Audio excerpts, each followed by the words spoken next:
Now, a look at the Pentagon's role in trying to ensure the U.S. election process is free from foreign influence.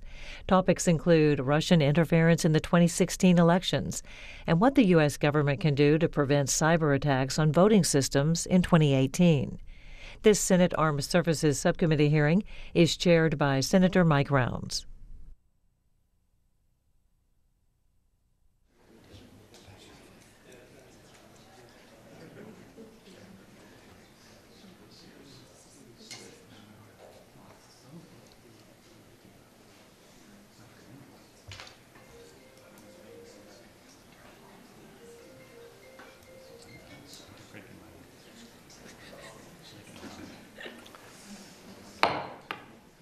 Good afternoon. The Cybersecurity Subcommittee meets this afternoon to receive testimony on the Department of Defense's role in protecting the U.S. election process. The witnesses are Mr. Bob Butler, co-founder and managing director of Cyber Strategies, LLC, adjunct senior fellow at the Center for a New American Security, senior vice president of critical infrastructure protection operations for ACOM.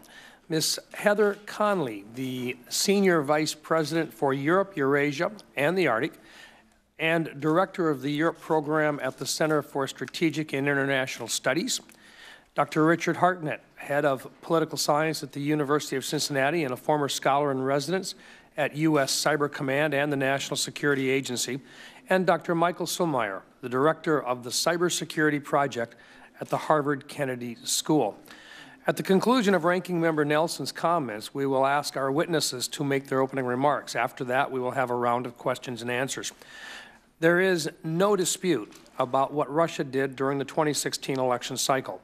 There is clear evidence that Russia attempted to undermine our democratic process through the hacking of independent political entities, manipulation of social media, and use of propaganda venues such as Russia Today. Evidence to date indicates that no polls or state election systems were manipulated to change the outcome of the vote. However, there was evidence of Russian probing of certain election systems in 21 states. The Department of Defense has a critical role to play in challenging and influencing the mindset of our cyber adversaries and defending the homeland from attacks. Attacks that could include cyber attacks by other nations against our election infrastructure. We look forward to the Department approaching these issues with a heightened sense of urgency. The threat is not going away. Just a couple of weeks ago, the director of the Central Intelligence Agency warned that Russia will seek to influence the upcoming midterm elections.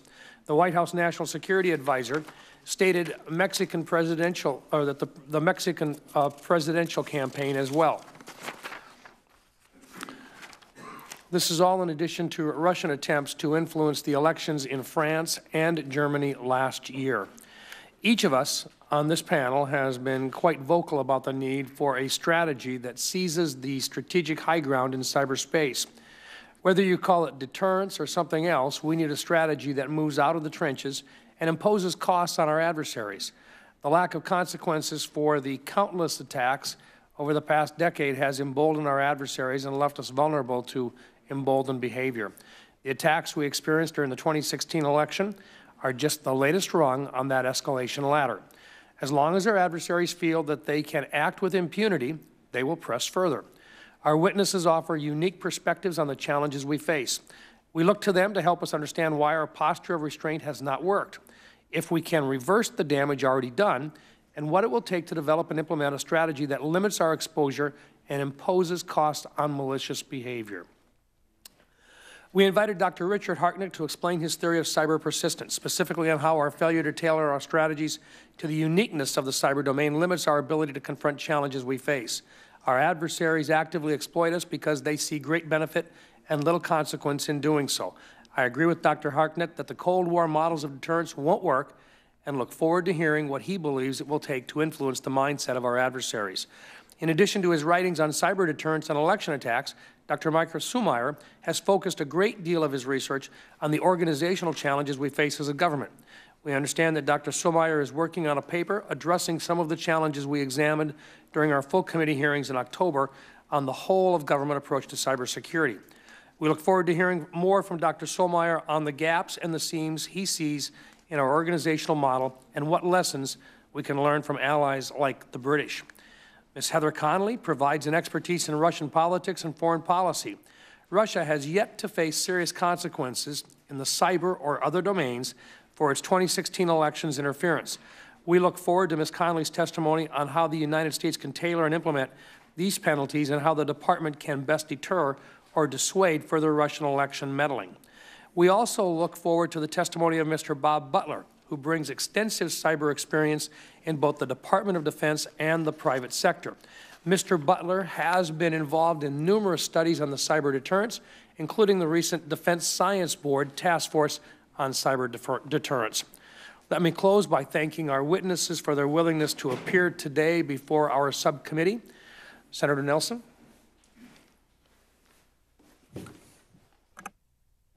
Thank you, Mr. Chairman. First of all, I want to make sure that since this is a hearing on elections, that everybody understands that this senator feels that this is about the foundation of our democracy and that we as a government ought to be doing more to defend ourselves. And the second thing I want to make sure everybody understands is this is not a partisan issue. This can happen to either party or the non-party candidates as well. And it ought to be all hands on deck. The chairman and I, in public and in closed meetings because of the clearance, we have been quite disturbed about wondering if we are doing as much as we should as a government to protect ourselves. So in a recent closed hearing of this subcommittee, the Department of Defense demonstrated that it's not taking appropriate steps to defend against and deter this threat to our democracy. So, Mr. Chairman, I join you in welcoming these witnesses and hope that some practical suggestions are going to come out. Now, I want to mention just a few things. First, the department has cyber forces designed and trained to thwart attacks on our country through cyberspace. And that's why we created the Cyber Command's national mission teams. A member of this subcommittee, Senator Blumenthal, Senator Shaheen, we all wrote to the Secretary of Defense last week that the department, ought to be assigned to identify Russian operators responsible for the hacking, stealing information, planning misinformation, and spreading it through all the botnets and fake accounts on social media. They ought to do that. That's the Cyber Command knows who that is. And then we ought to use our cyber forces to disrupt this activity. We aren't. We should also be informing the social media companies of Russia's fake accounts and other activities that violate those companies' terms of service so that they can be shut down. Second, I would ask us to look at that as the Department's own Defense Science Board Task Force on Cyber Deterrence concluded last year, we ought to show Mr. Putin that two can play in this game. We ought to consider information operations of our own to deter Mr. Putin, like exposing his wealth and that of his oligarchs. Third, I would suggest the department should ensure that its active and reserve component cyber units are prepared to assist the Department of Homeland Security and the governors to defend our election infrastructure, not just after the attack, but proactively before and during the Russian attacks. Fourth, I would suggest that the department must integrate capabilities and planning to cyber warfare and information warfare to conduct information warfare through cyberspace, as last year's defense bill mandated. Our adversaries recognize the importance of this kind of integration, but today, cyber warfare and information warfare are separated in the Department of Defense and involve multiple organizations. And fifth, I would recommend, as one of our witnesses I think will testify today, the department must help develop an effective whole-of-government response to Russia's strategic influence operation through things like a joint interagency task force and a fusion center. Our colleagues on the Foreign Relations Committee have proposed something similar. The threat's not going away. It's likely to intensify. And as our intelligence community has been warning, and as DNI Coates has just testified to the Senate Intelligence Committee, that threat is not going away. So the 2018 elections are upon us. We cannot sit idly by and watch this happen again. Thank you, Mr. Chairman. Thank you, and welcome to all of our panelists here today, our witnesses. We'd ask that, first of all, you limit your opening remarks to 5 minutes, but your entire statements will be made a part of the record. We'd like to begin with Mr. Butler. Thank you, Mr. Chairman, Ranking Member Nelson, and distinguished members of the Cyber Subcommittee. It's a privilege to be here. Thank you for the invitation. My views really represent my views and not that of any particular organization. And I'll just quickly hit the highlights of my written statement. They track very closely with a lot of the opening comments. My comments are really focused around my assessment of the threat in the electoral processes after interviewing a few different states. Secondly, recommendations for the federal government partnered with the Whole of America campaign. And then thirdly, what this committee can do, this subcommittee can do going forward. I've been watching the Russian influence operations threat for some time, in uniform and out of uniform. And our ability to counter Russian influence operations is not only a function of what we know about the threat, but our willingness and our ability to address that threat through hardening, resilience, and other countermeasures. As I've looked at the election infrastructure in a few different states, we've learned from 2016. And what is our known vulnerabilities have been remediated. Whether you look at the voting registration systems or the election infrastructure proper, we're making progress there. However, the states do not know how to address the disinformation campaign. That is a struggle, and the threat still remains very, very high. From my perspective, looking at this particular threat, what we're talking about today is one line of operation within what I think has to be addressed through a National Security Council-led task force, a Whole of America campaign, not too much dissimilar from the NCTC, but with a strong, empowered private sector element. Again, I go back to the idea of a Whole of America process. Two key components inside of this. One is the idea of having an element that's focused on strengthening states' election infrastructure and hardening American citizens, deterrence by denial, some would say. A second component focused on cost imposition, from botnet disruptions to other kinds of sanctioning activities. Importantly, reinforced multilaterally. I'm a big proponent of an International Cyber Stability Board, coalition of the willing, working to ensure the most effective way of doing cost imposition. Those two components then supported by an integrated fusion center. It provides situational awareness, combines the best of intelligence, both from the commercial and from the national security community, with law enforcement and active defense actions. Focused on a campaign that is centralized in its planning, but decentralized in its execution. From my perspective, it really requires both cultural and legislative enablers. Culturally, the President must lead, must rally the nation. There's opportunities already this week that can be used to help with that. The infrastructure proposal is a great example. I don't see anything about resilience in the infrastructure proposal. We should have a way of incorporating, especially as we're building new infrastructure, methods and strategies and incentives for strengthening the infrastructure here in this country.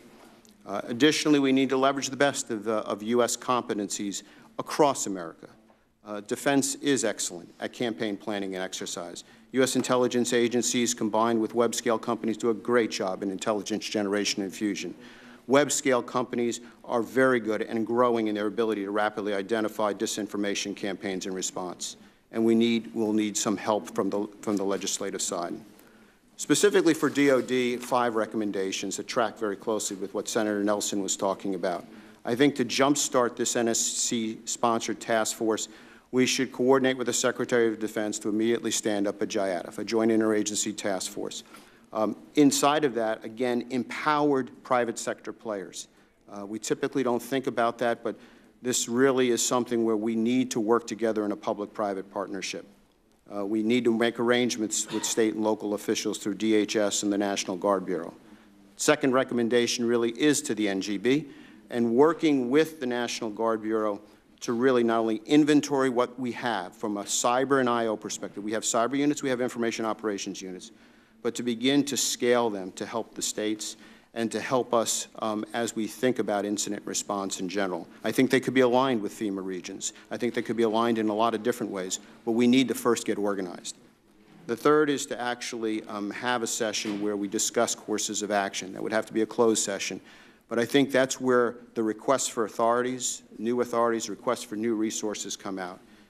It really gets to the point of not only looking at offensive actions, but defensively what we're in store for as we begin to move offensively, and what we're going to do from a continuity of government, continuity of business perspective.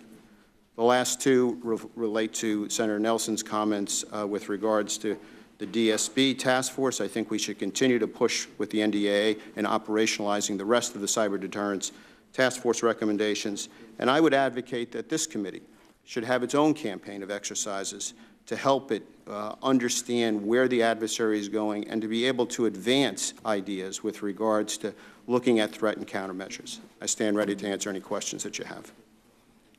Thank you, Mr. Butler. Ms. Conley? Thank you so much, Chairman Rounds, Ranking Member Senator Nelson, and esteemed colleagues. Thank you for this very timely opportunity to speak to you this afternoon. And what a timely moment as U.S. intelligence agencies have now assessed that Russia will continue to make bold and more disruptive cyber operations focused on the midterm elections. CIA Director Mike Pompeo also stated publicly that he fully expects that Russia will attempt to disrupt the U.S. midterm elections. So we know they are doing it and will do it.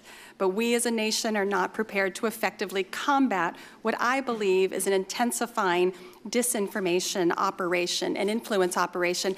I'm a bit of a contrarian on this panel. I'm not a cybersecurity expert.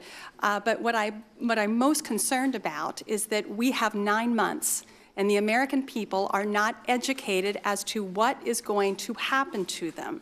And that's where I think our focus must lie. I'm less concerned about the mindset of President Putin.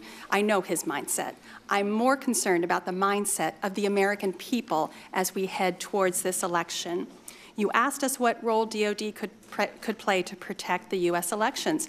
And I think simply DOD, working with Congress, has got to demand a whole-of-government strategy to fight against this enduring disinformation and influence operation. We don't have a national strategy. Unfortunately, modernizing our nuclear forces will not stop a Russian influence operation. That's where we are missing a grave threat that exists in the American people's palm of their hand and on their computer screens. It is vital that we start talking publicly about this threat and educating the American people on a bipartisan basis. Tragically, the Russian campaign has already deeply polarized our country, which only serves the Kremlin's interests. As one of the most trusted institutions in the United States, the Department of Defense must leverage that trust with the American people to mitigate Russian influence. Simply put, the Department of Defense has to model the bipartisan and fact-based action, behavior, and awareness that will help reduce societal division. This is about leadership, it's about protecting the United States, and as far as I can see, that is in the Department of Defense job description. So a good place to begin is using DoD's extensive employee and military networks to provide timely policy guidance and statements about the threat that Russian influence operation poses to election security. Secretary Mattis and General Dunford should provide extensive public outreach to the defense community about the threat and how to counter it. Perhaps they should think about forming public service announcements. European governments have been very effective in warning their publics about the danger of Russian disinformation. France and Germany were very strong on that, but you have to put the message out, and we have not. I offered one suggestion in my written testimony to look at how we could leverage the National Guard Bureau, working closely with state and local leaders in cooperation with the Department of Homeland Security to enhance cybersecurity awareness and be able to detect patterns of influence. For example, if hacked emails surface online in conjunction with the false rumors about potential electoral candidates. We need to start talking about this. Another instrument is the State Partnership Program. The National Guard has partnered with the Lithuanian military, the Estonian military. They can bring back to their states information about how Russian influence works. We are speaking today about protecting the homeland from continuous disinformation attacks, which alter how the average American thinks about their system of governance and their government. And what the American people may end up thinking is that everyone is lying, everything is fake, and there is nothing that can be trusted.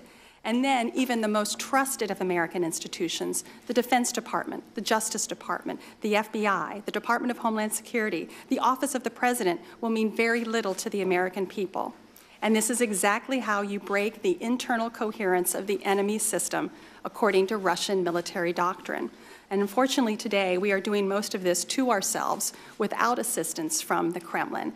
This is a matter of urgency. We have 9 months. We need to educate the American people, in addition to enhancing, of course, our cybersecurity protections. But as the French disinformation attacks showed, what many of the organizations it looked like that disinformation was coming from, it was coming from American organizations. This is designed to be hidden.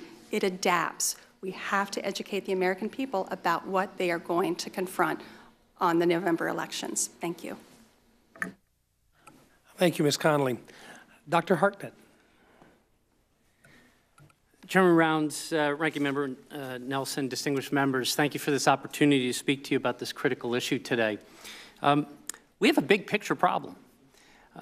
Throughout international political history, states have at times misaligned their security approaches to the strategic realities in which they tried to secure themselves. In 1914, every general staff in Europe thought that security rested on the offense, and they found out devastatingly in World War I that they were tragically wrong. France in the 1930s said, okay, we learned from the last war, it's a defense-dominant environment. We're going to rest our security on the most technologically advanced defensive works in history. But again, the fundamentals had changed, and the Germans simply went around the Maginot Line. Senators, with all due respect, I do not want to be France in the 1930s. But I think we are coming dangerously close to that myopia and the misalignment of strategy that follows from it. Our adversaries are working through a new seam in international politics. Cyberspace is that seam. Its unique characteristics have created a strategic environment in which our national sources of power can be exposed without having to violate traditional territorial integrity through war. What we have been witnessing are not hacks, right? They're not thefts. It's not even simple espionage.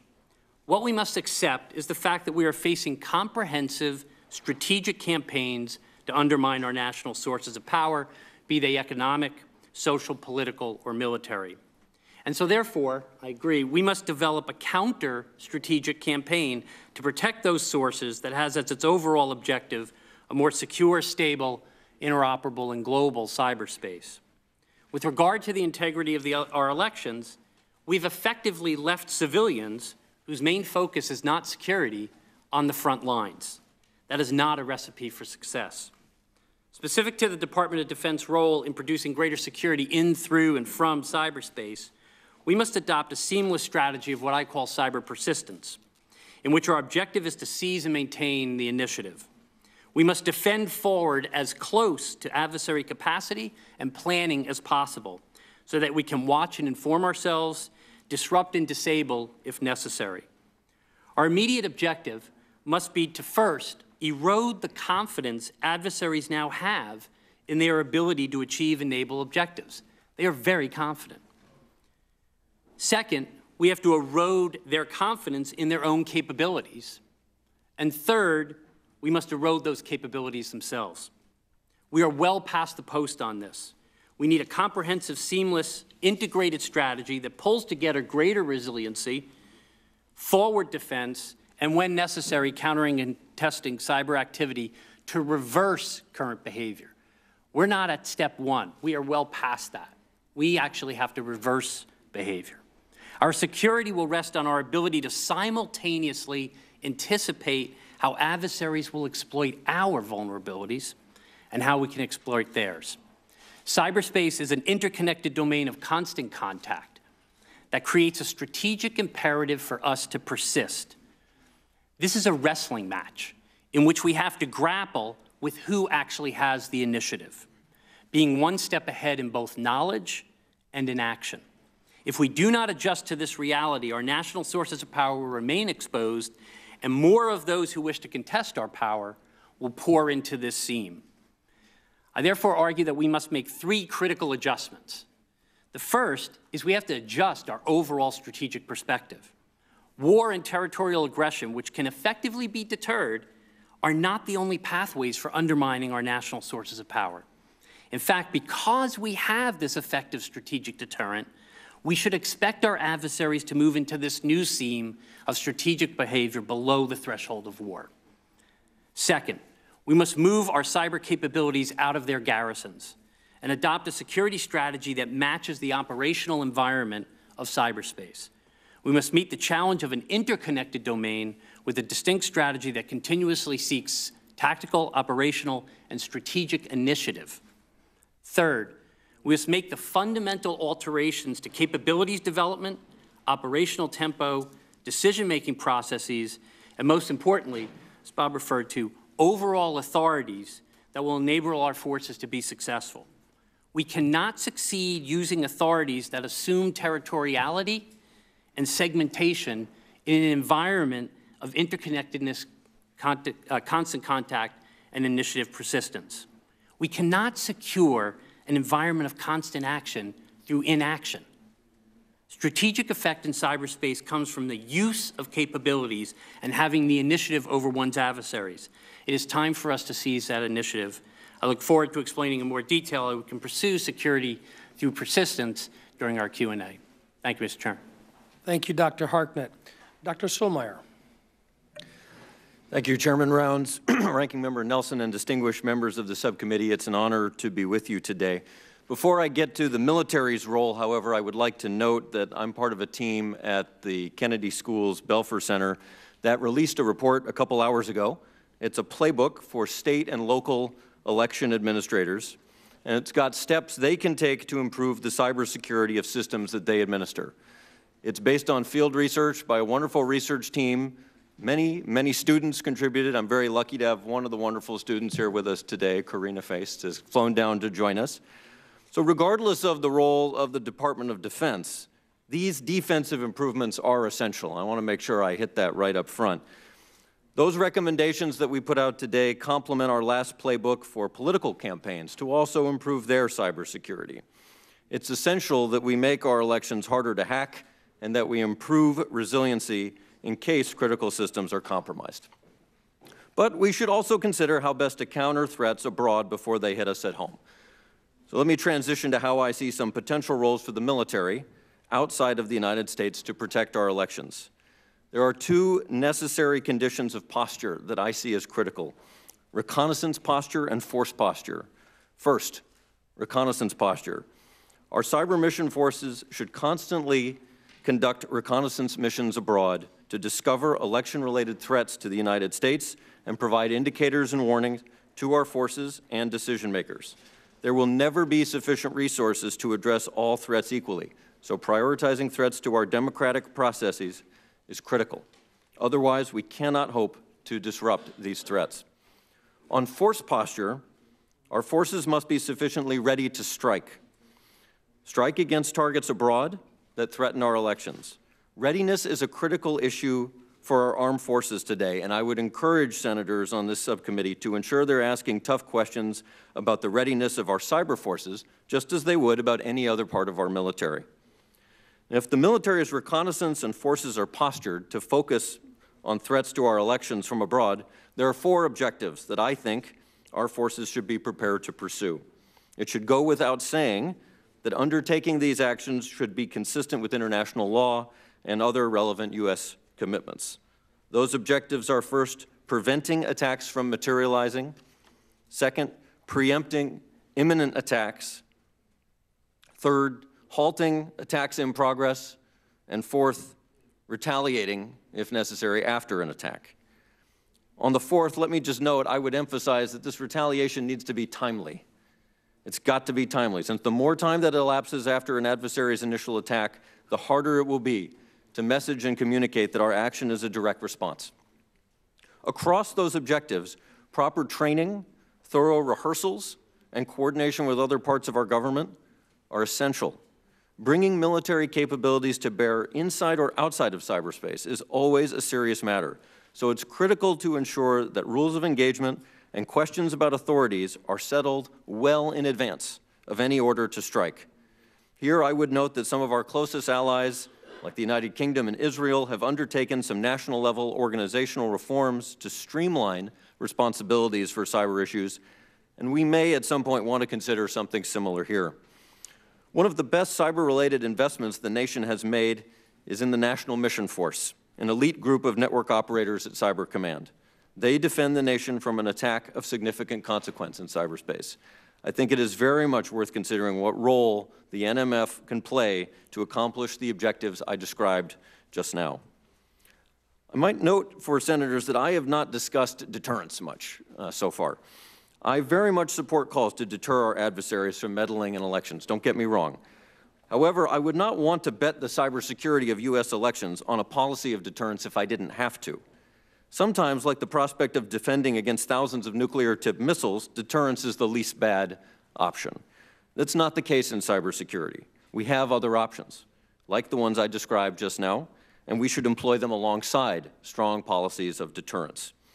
Finally, I would just note that information derived abroad from reconnaissance should be shared with relevant parties at the state and local level. I want to commend the Department of Homeland Security for working hard to promote information sharing over the last few years. And I'd also like to encourage more thinking, especially among my colleagues in academia, to help Congress protect itself, since Congress is so critical as a part of our democratic process. Not just work accounts, but also campaign accounts, personal accounts. These can't be left vulnerable. That concludes my prepared testimony. I look forward to taking your questions. Thank you, Dr. Solmeyer. Well, first of all, let me thank all of you for some great insight, and I look forward to your thoughts in terms of the questions that we ask. What I'd like to do is to do what we call 5-minute rounds here. We'll alternate back and forth. And then after we've done that once through, if we have time, I would go back through and do a second round, depending upon the amount of time that we have and whether or not other members come. Let me begin with mine. I'm going to start with Dr. Harknett. You've written that restraint and reactive postures are not sustainable, that the United States needs a strategy that capitalizes on the unique attributes of the cyber domain. You've called for a strategy of cyber persistence, where we are constantly engaged with our adversaries seeking to frustrate, confuse, and challenge. How would your strategy calling for persistent engagement apply in the Russian meddling with our election, as an example? And should this involve us contesting the malicious behavior at its source? And what do you believe are the consequences of our failure to respond in cyberspace to the Russian election interference? Because number one, we've got to be able to provide attribution to where it's coming from, and hopefully we've got that completed. But give me your thoughts on it. what would you say would be an example of persistent engagement with regard to what they've done already and what we expect them to do? Thank you, Mr. Chairman. So let's... There we go. Is it on? Yeah. Thank you. So let's think about the Internet Research Agency, right? I mean, we know about this center in St. Petersburg, right? We know that it controls a series of automated bots, right, that are driving particularly well-conceived information operations that are meant to be divisive, right? I don't know why we're according or why we should accord First Amendment rights to bots, right? And it's not a free speech issue. If we have evidence of foreign manipulation, technical manipulation of the social media space, that's not what the American people, you know, from an educated standpoint, actually understand is coming at them, right? They think that this is a majoritarian aggregator, right? Trending, right? Is telling me, hey, this is where everybody's going. But if that trend is being driven by automated foreign intrusion, right, that is not an issue over free speech. That's an issue of direct foreign manipulation. And so we need, I agree with Dr. Stillmeyer, right? We need to have the reconnaissance, to your point about attribution, right? That's what persistence enables you to do, to start to get better at attribution. But we need to be able to move at the speed of relevance. So if, in fact, those bots are hitting us in a particular trend that is meant to be divisive, we should be able to have the capacity to at least disrupt, if not disable that capacity. So we do know where some of these capacities lie. By being persistent in our reconnaissance, we will get a better understanding of what our vulnerability surface is, right? We have to think about it that way. We tend to think about an attack surface, right? That's from their perspective. We have to get a better handle on what our vulnerability surface is, right? And by being able to understand where our vulnerabilities are and anticipate where their capabilities map to that, again, a product of being persistent in this space, we can start to take those capabilities away. Dr. Stillmeyer, do you agree with that? I do. I agree with vast majority of what my colleague Dr. Harknett just said. For me, even just to get a little more specific, the kinds of options that I would want to be seeing presented, right, need to allow decision makers some flexibility, from lower level actions like denying troll farm access to compromised infrastructure, to deleting some accounts, to erasing some systems if it comes to it. It's too important to take options off the table ahead of time. So as long as the option space is kept open, we can do it persistently or less persistently, but wide range of options. Mr. Butler, your thoughts? I agree with both Michael and Richard on this. I would say that we need to be asymmetrical in our response. So I'm a big believer in botnet disruptions and taking down bot infrastructure, as we just saw with Levashov. But we need to do that in a continuous way, and that's a symmetrical response. I think if you look at the Internet Research Agency in St. Petersburg, they are coupled to the Kremlin. You need to have an information operations counter-influence campaign where you begin to cut the funding and cut the support enablers behind that infrastructure. So we need to think about things differently. It shouldn't be cyber on cyber, social media on social media. It's got to be a broader campaign. Ms. Conley?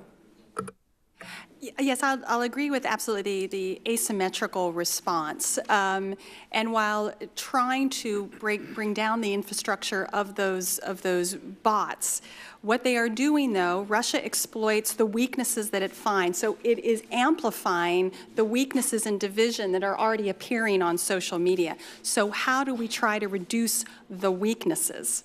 And this, again, gets back to the critical importance of exactly what this committee represents, the bipartisanship, fact-based, and getting to communities through a variety of methods to help inform the American people. So when they see a trending site, let's look at that. What's underneath that? The only way we can really stop this from changing hearts and minds among the American people is helping them discern what is coming. We can do everything we can technologically to eliminate it. But the other part is just missing. We're not educating. On the asymmetrical sanctions, my frustration, and I'm sure many on this committee as well. I'm going to ask you to shorten it up because my time has expired. Absolutely, sorry.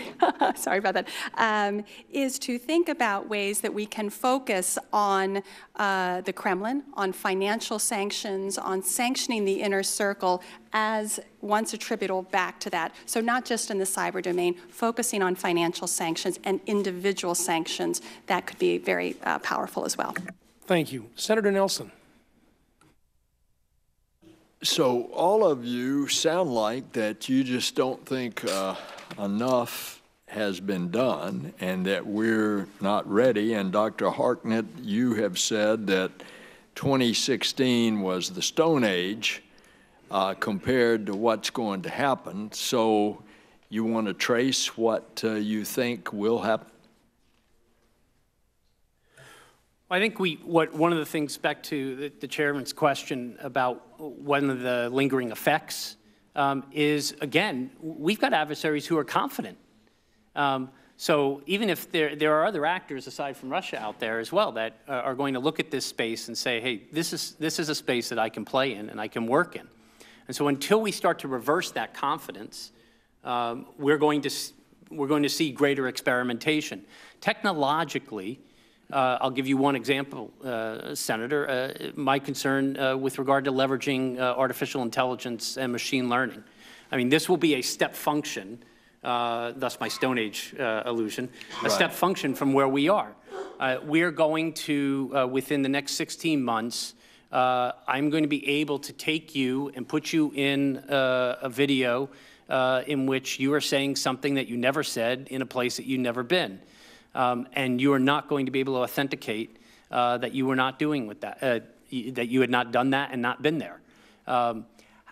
Just think about that as a tool for someone, an adversary, who wants to engage in disruptive social cohesion types of information campaigns. Right. That's around the corner. So, Ms. Connolly, given that, you've already said that you don't think we've taken any positive, proactive steps.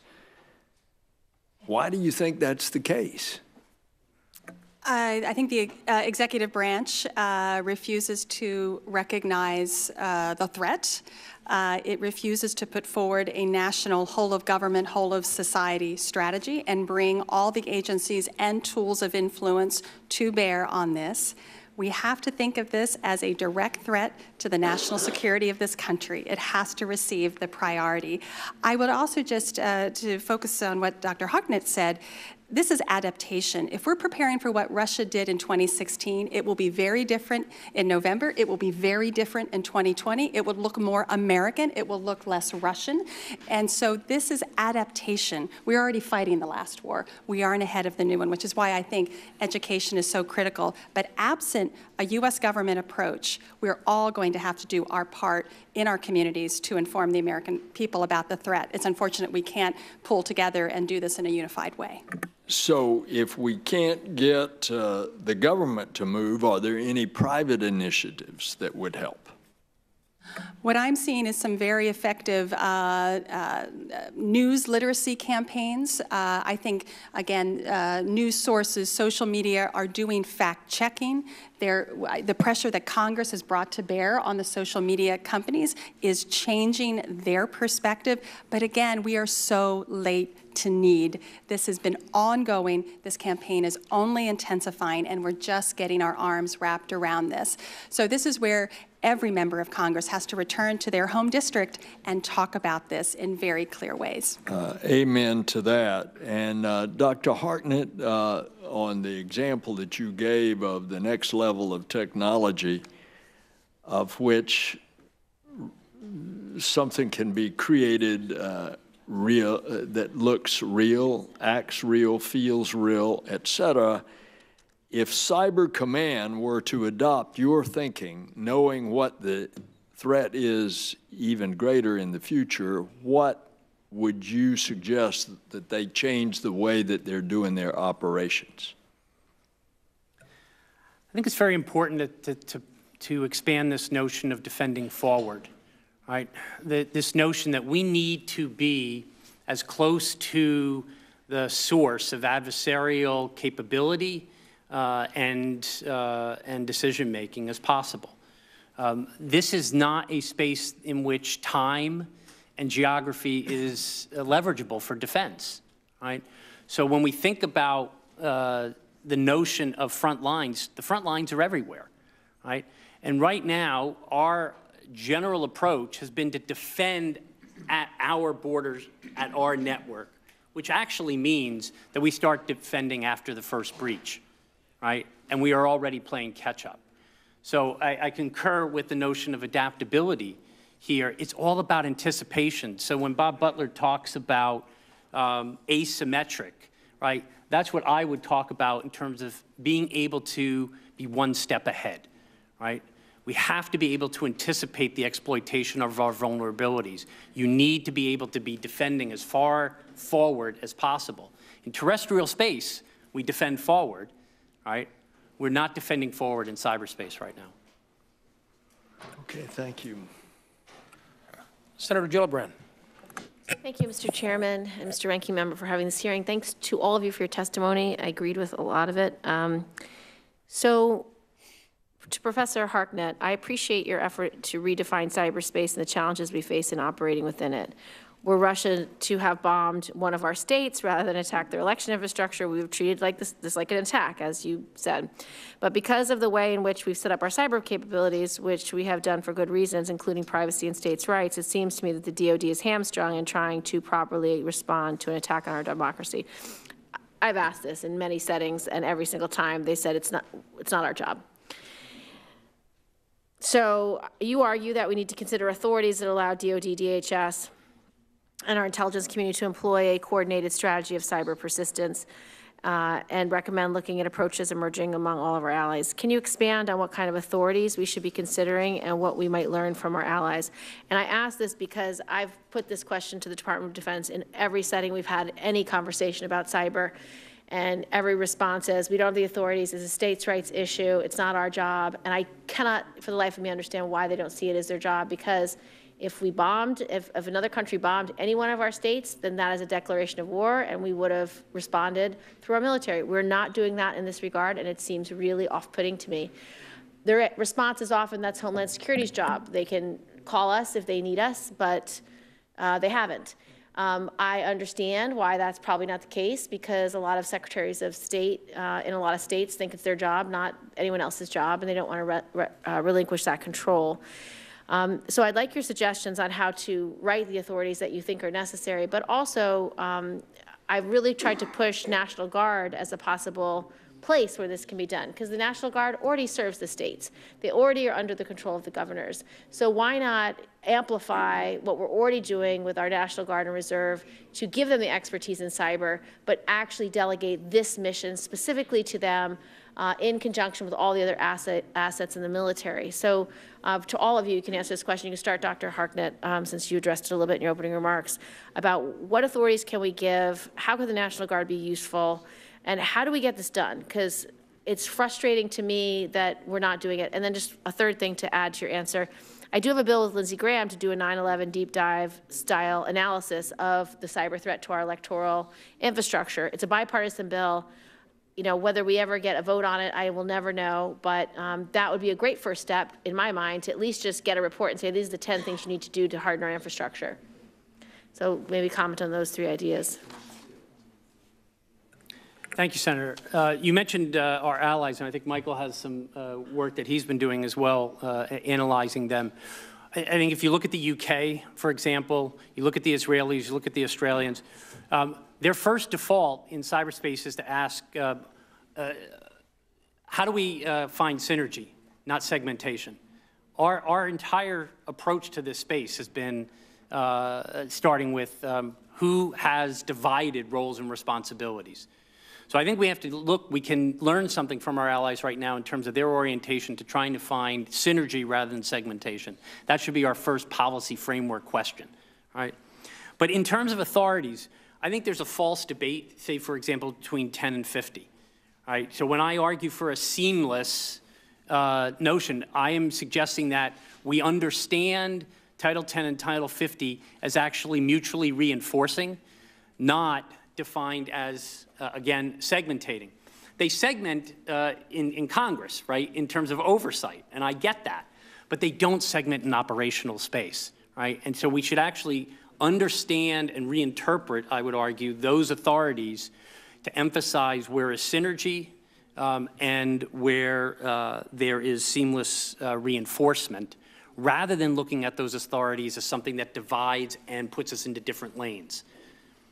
In terms of the National Guard, I think the cyber protection teams and force type of an approach would be appropriate. We need to get at this, Senator.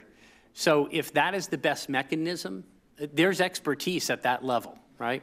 And Ms. Butler has talked about leveraging our private sector through National Guard as well as Reserve, right? We have a capacity. If you look at the Brits, they're looking at a cyber civilian reserve force. I think that's another interesting way of thinking about this. So ultimately, if we need to do a deep dive, I think we do, right? I think we have authorities that are structured for a terrestrial space that does not map to the realities of this human-made interconnected space. Authorities are what we should do last. We should figure out what our mission is. We should develop the organizations to pursue those missions, and then we should authorize them to do it. I would submit to you that one of the major problems that we have faced is we've been continually trying to shoehorn our cyber forces into existing authorities and working backwards from the way we should be working.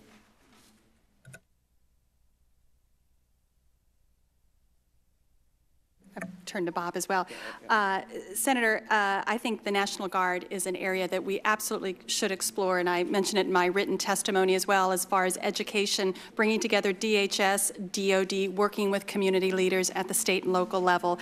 On the 9/11 Commission style, cyber is a critical pillar of this, but it transcends it as well. We need to look at Russian economic influence. We have to look at a whole range, not just of Russia as the adversary, but other adversaries that will use cyber disinformation and economics, so please broaden that out. They will find any seam, state, federal, First Amendment privacy. That's where they will be, and that's why we can't get locked into those seams. Bob. Senator, I take it from two different angles. One is clean sheet everything. What do you want to do? And let's refocus the authorities. Catherine Lotrianti's work here in looking at countermeasures is a great example of that. I mean, her legal interpretation of the Tallinn Manual is very different than what most people are saying these days. The other thing is I'm involved in exercises where I'm blending physical and cyber together and looking at what we can do with physical authorities in cyberspace. So I'm working with the Army Cyber Institute on an activity where we have a natural hazard and a nation-state actors manipulating inside of that. How do you get a rolling start? You can use our authorities. The military has an ability to use an immediate response authority to create a rolling start. We need to leverage. We need to reinterpret and leverage these kinds of things as we go forward. A part of that is the National Guard Bureau. We have unevenness within the stand-up of our National Guard activities, both in the air and now with the Army. We have both cyber and information operations. I think we could create pockets of talent. I mean, Washington State has a phenomenal industrial control system security unit. Maryland has a fantastic unit where they leverage a lot of NSA expertise. We've got units spread around the country. We need to create a construct of a cyber mutual assistance across boundaries, across state borders. And again, I think we can do that. We've just got to sit down and plan together a campaign in that regard. While the Senator's time has expired, if you could expedite your answer, we'll let you finish up as well, sir. I'll go real quick. I support all the goodness just said. Abroad, I do not believe the kinds of activities I described earlier need new authorities. On the deep dive, I'd say great. The Belfer Center's work over the last year has tried to get a start on that, so we hope we can be a support. And on comms and education, there's a part of me that wonders if by saying cyber, the response is help desk.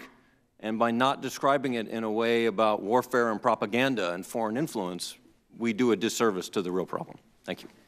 Senator Blumenthal. Thank you, Mr. Chairman. I want to thank all of you for being here. I'm very familiar with the work done by the Belfer Center in particular, and thank you all for the work that is done by each of your organizations.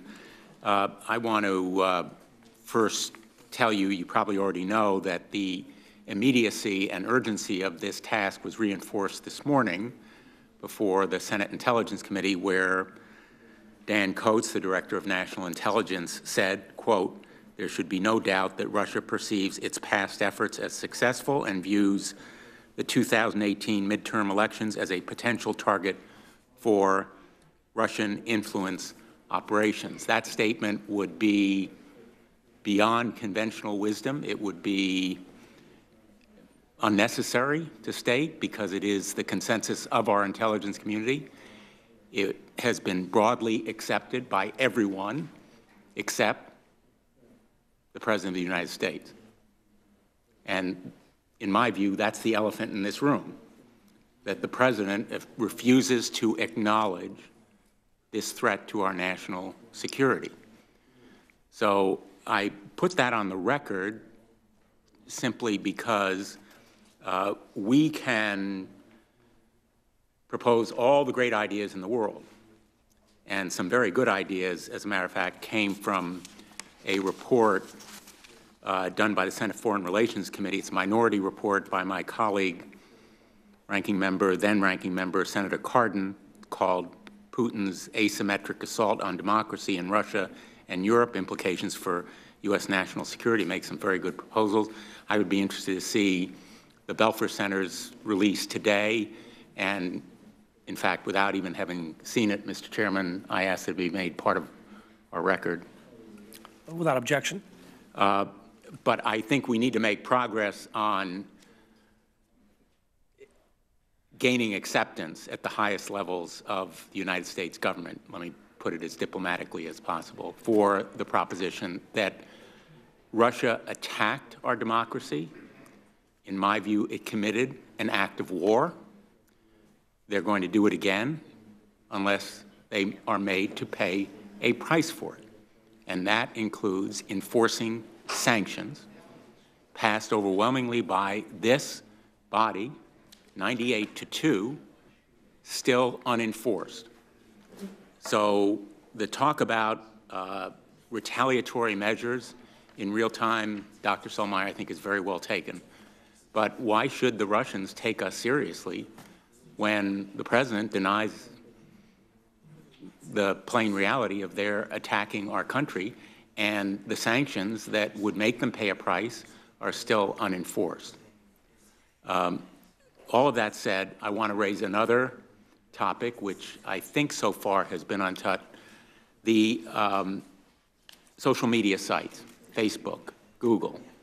Let me ask each of you if you could comment on what their responsibilities are and how they are meeting them in this disinformation propaganda campaign using bots and fake accounts which have been appearing on those sites.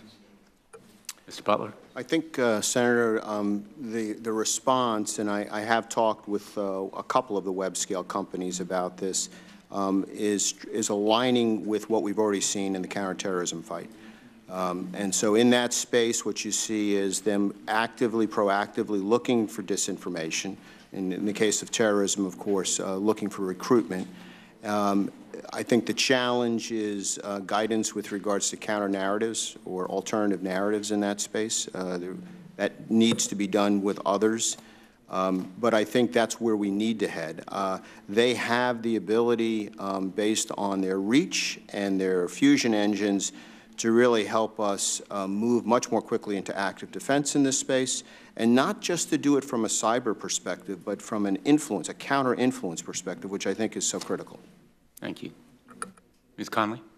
Thank you, Senator. I would just note that building the awareness of what Congress has already done to force the social media companies to really take a very deep look at this has been very helpful. I would suggest to you that I think Russia will adapt their tools, that this will look more and more American, which will get more and more into First Amendment issues. because that is a weakness to exploit here. So what I would commend in the interest of being ahead of the curve and not behind it is we start looking at how social media engines can start detecting what looks like it's American origin, but it in fact is not. So that would be the next step I would recommend. Thank you. I think we have to move away from a partnership model, to be perfectly honest with you. We've been talking about a public-private partnership for 25 years. I published about this 25 years ago. And the problem is that partnerships require shared interest in the beginning of the morning, right? The private sector has a very specific interest, profit-making. The state has a very specific interest, security providing, right? We should recognize and grant that they have a different interest, right? And so we need to move us to an alignment model, right? How do we structure incentives within the marketplace for them to achieve their primary objective, which is profit-making, right, while producing an effect that the state requires, which is enhanced security? And until we start to actually think about how can we shape and incentivize that behavior and recognize that we actually have very different interests in this space, right? I mean, that Strava fitness band company a few weeks ago, right, produced a heat map that exposes all of our forward deployed troops.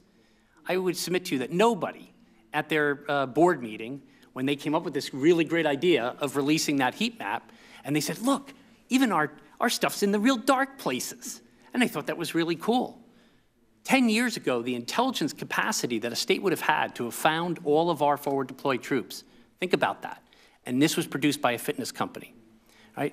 There are non-security seeking, security relevant actors in this space. That's the way we got to think about them. Let's meet them on their grounds, right? And start to get them to align towards the security needs that we have. Thank you. Briefly, I would just note the interests are not aligned, and that is the really most essential part, and to not treat them all the same. Not all the companies have gone through the same amount of self-reflection. Some have not. Some have, and we should be honest about that. And finally, I don't think we should limit this to social media companies. There's a lot of companies up and down the stack, a lot of different types of people on the internet who have an interest in this type of work. Thanks. Thank you all. I apologize, Mr. Chairman. I've gone over my time. What I would like to do is another round, okay? So let's do it this way. Let's do one more round so that everyone has an opportunity. We'll make it 5 minutes, and I would simply say that for those of us up on this end that like to go, and I went over as well, let's phrase it so that when we hit the 5 minutes, whoever is final speaking on it will have that'll be the last one on it, and we'll move from there. So with that, let me just begin with this very quickly. Right now we're looking at changing our hats, dual hats. Right now we've got, within the cyber community, we have a dual-hatted individual for both Title 10, Title 50 operations and so forth. We're looking at separating those into separate items, Title 10 one side, Title 50 on the other. The cybersecurity side would be separated out from the NSA side and so forth. We've had a lot of discussions over it. We were concerned at first that they were going to go very, very rapidly. Now there's the discussion about whether or not moving in this particular way is quick enough. I just want to know your thoughts about whether or not we're actually approaching the challenges that are facing us in the right way with regard to the organization of government as a whole. Can I just very quickly go across and just ask each of your thoughts about whether or not we're moving in the right direction as to how we are arranging so that we can respond to these types of threats? I'll begin with Mr. Butler. Thank you, Senator. Let me start with the Cybercom NSA issue. My sense is we're at a point where we've got enough of the infrastructure developed to really work within Cyber Command that we're not as dependent as we once were on the National Security Agency. I think the other part of this is as we move forward with the kinds of influence strategies that we're talking about, we need to have a way of checking and understanding whether it's working. And so we need an activity that understands this space that can help Cyber Command make adjustments along the way. So I support the split and support where we're trying to go. as we move forward. Now, as we take a look at those two elements and we put it into a larger DoD, IC, and whole of government, whole of America construct, I go back to what I put in my written statement. I think, from my perspective, having been through this both in uniform and doing information operations campaign planning and where we are today, we need to get the best of America into this space, right? There is a role for DHS. The FBI is very engaged. There is a role for the Department of Defense that goes beyond the National Guard Bureau, ties in with the intelligence community. There is a role for trusted private sector partners in this space. As a matter of fact, you can't scale without it. So I think we have to align. Thank you. Ms. Conley?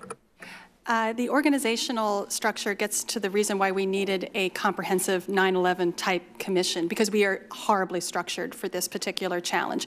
It falls within the streams of law enforcement, intelligence, defense, education, awareness, and that's why we need a deeper dive to get to a reconfiguration. Just as we did after 9/11 with the DNI and DHS, we restructured ourselves. We need to do that again. Thank you. Dr. Harknett. I fully concur that we should do that deep dive, and I would urge us to reconsider the split of the dual hat. And I know that that is not the current view. This notion of my litmus test, are you producing more synergy or are you producing more segmentation? There's not one of our allies that is moving in that direction. Let me just ask one question on that very quickly, because one of the items is that we know that on the Title 50 side, on the NSA side, they love to be deeply embedded and they don't want to be seen. There's a real concern out there that if they actually actively and were persistent, that they're constantly being seen, that interrupts their capabilities to be the intelligence gatherers that they are. How do we then allow for that constant and persistent activity if they have the same concern about they'd really rather not be seen, they just simply want to be the deep ears for us? So I think having the dual hat enables that kind of determination to be made. Right, the sensitivity of both when and where we're going to make certain trade-offs, and where that seamlessness between most certainly it's not working intelligence today, and. But it's not working today, is it? No, I think it. I think it can. I think it can, sir. And but we don't have evidence. But if you look at our adversaries, why are they not worried about burning capabilities? Why are they not worried about? We've had a high and right kind of focus to all of this, both in the recon phase and in the force phase, right, that I think has actually been distorting of this space. I'm going to move over very quickly because Dr. Slomeyer has been shorted each time around here. Could you just step in here a little bit? Always pick on the Harvard guy. No, I think we're back to different interests. The two different institutions have matured, and now they have different missions, different jobs to do. And the current structure, what you can say for it, is very efficient decision-making, because it's one person who makes the decision. I think it's time, though, for two different and for an adjudication to be made for which priorities are going to take precedence each time. Thank you. Senator Nelson. But until we evolve into that new structure, we're stuck with what we have. And we set up these cyber command national mission teams to disrupt the Russian troll farms, the botnets, the hackers, all engaged in attacks on our democracy, read elections. And we can identify them, the infrastructure they use, we can identify their plans, their operations. We can do everything that we can to stop these activities, but if you don't do anything, it's not going to happen. And until the existing structure that we have, the Secretary of the Defense walks into the room and says, "Boss," and his boss is the Commander-in-Chief, until he says, "Boss, we've got to act," nothing's going to get done. So are we describing a situation that we are defenseless in this 2018 election? My sense, sir, is no. My recommendation is in the Homeland Defense mission of the Department of Defense, we should stand up a JIADF and move forward as we begin to move to another level, which would be a national security task force. But in the interim, this committee has jurisdiction. The Secretary has prerogatives to set up a JIADF in support of Homeland Defense. This is a Homeland Defense issue. Well, everybody's reluctant. I would just add one. I think it's a defend the nation issue. I think you're right. And I think we do. I think this is as clear an attack on the country as if you lobbed a missile or if you lobbed an artillery shell.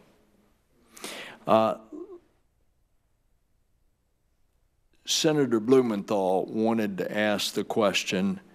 One of you had stated that it's going to morph into where the attacks are going to look more American. Would you expand on that, please? Senator, that was me. And it's in part from some of the lessons we learned from the French presidential election. The last cyber attack, which happened within the last 24 hours of the campaign, it was a combination of both hacked emails from Macron's campaign as well as made up messages, and it was all mixed in between. What we understand, and I don't have access to classified briefings from our French colleagues, that many of where it looked the source came from looked like it was coming from the United States, from U.S. organizations.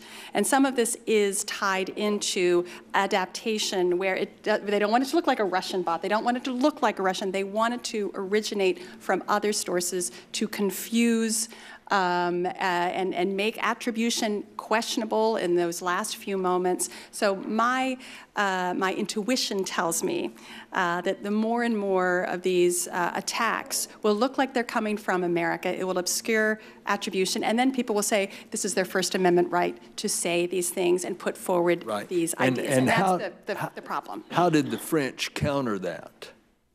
Well, very gratefully, the French have a very unique, they have a blackout period 24 hours before an election. It is a reflection period. And because the French government and intelligence agencies had made very clear repeatedly and publicly that this was likely to happen, French media were very responsible. They could not fact-check the material in time. The reflection period would not move forward. And in fact, that last major attack was really thwarted because both of a law, but also a lot of French proactive steps to inform their public that this could happen.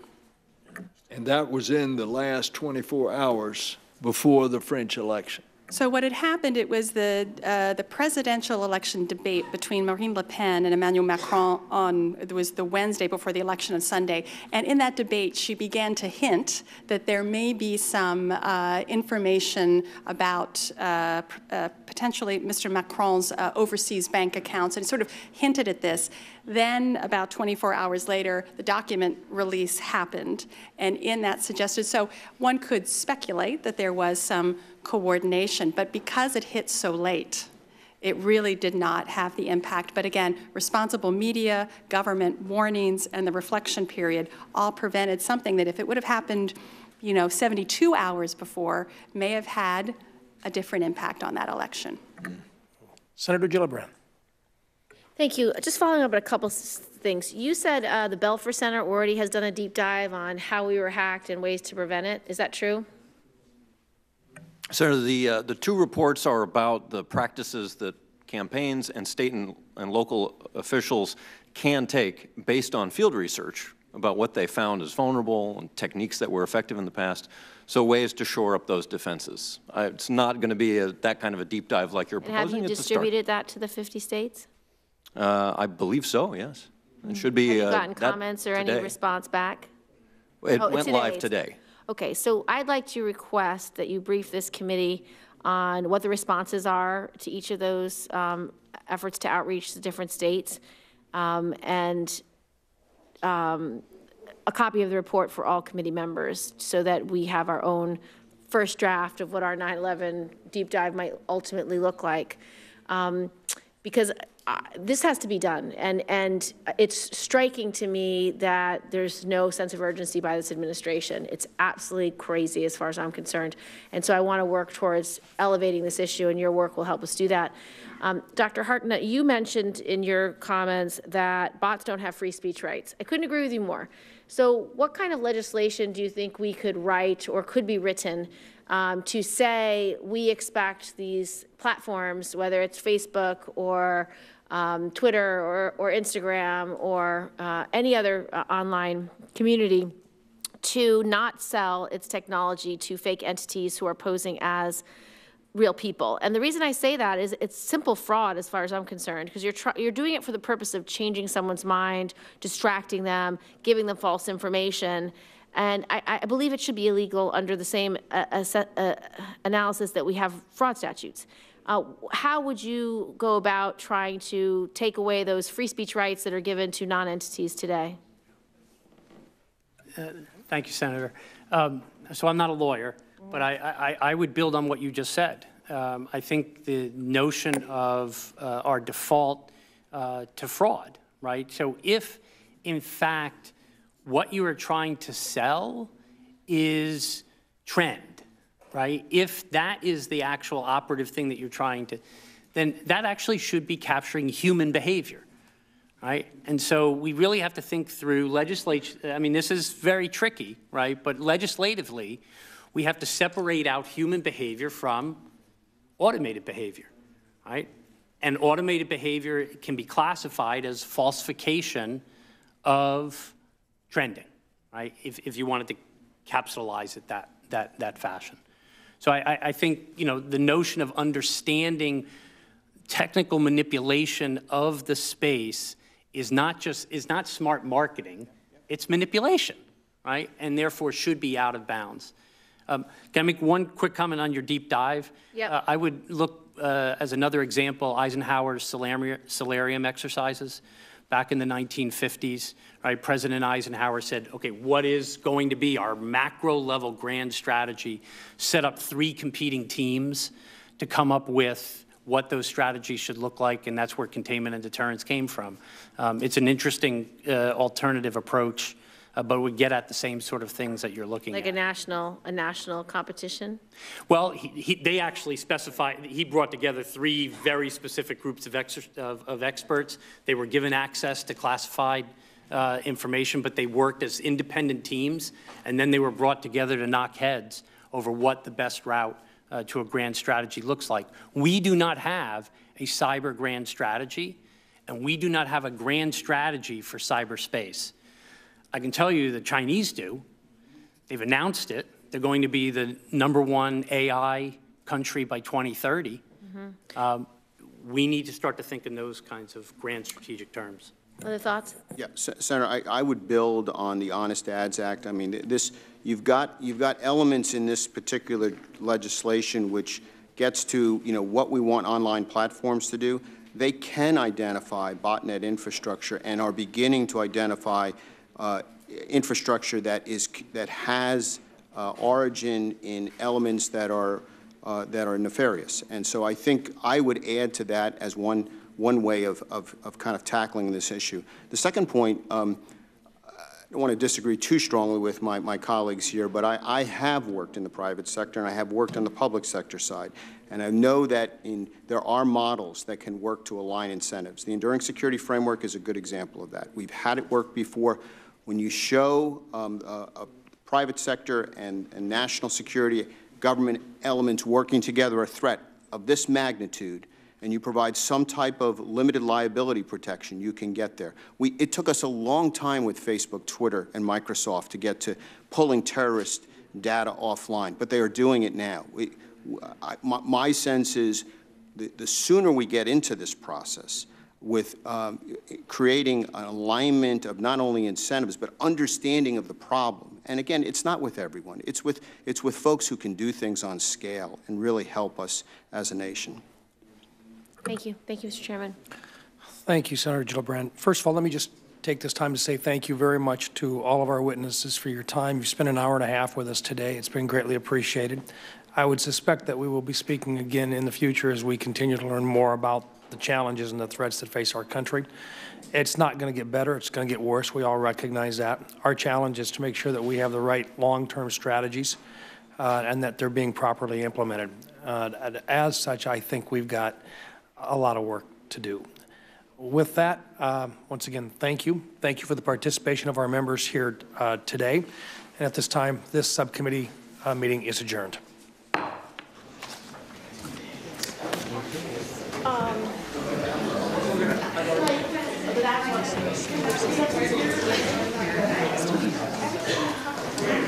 Well, you just have to keep doing the same message. All we can do is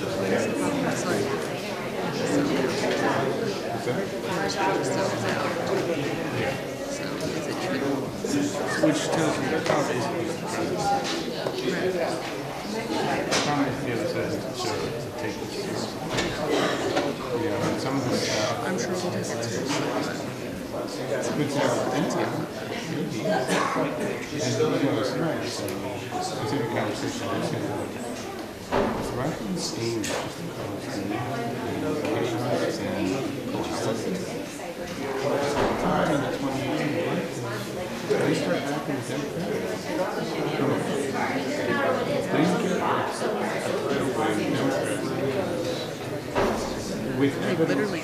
with evidence used to literally can't use anything in impeachment for the start against president. Meanwhile, ever since it's been each other, illegal or illegal. I mean, that could be the direction to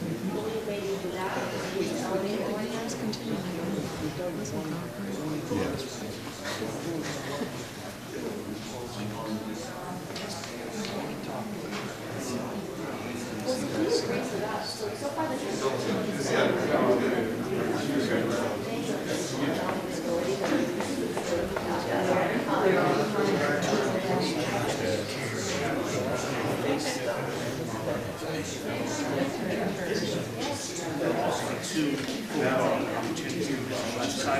Cyber posture after Rogers on 27. Later that week, they will be nominated to take that position. So there'll be 2 opportunities in that same week to discuss this.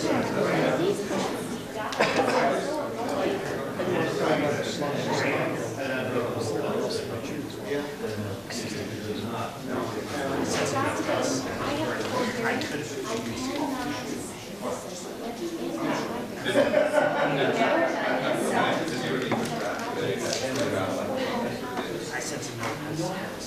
This was one of our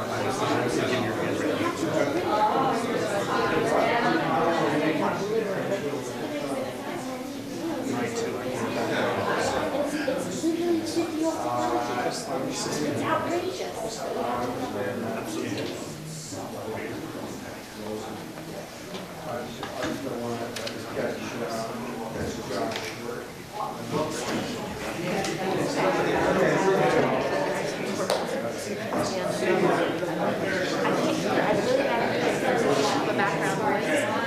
Doesn't allow me to hear.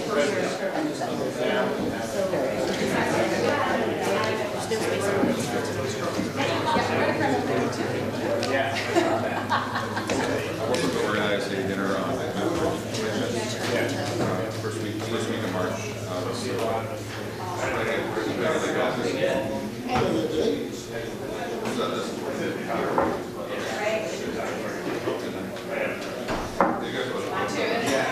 We're scoping right now.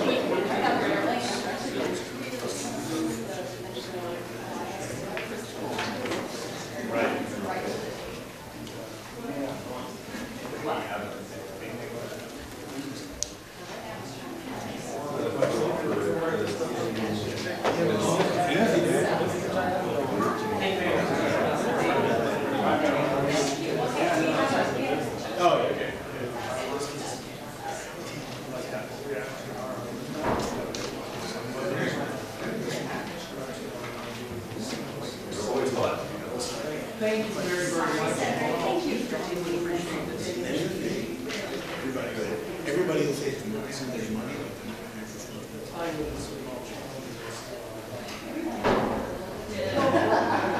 So are we.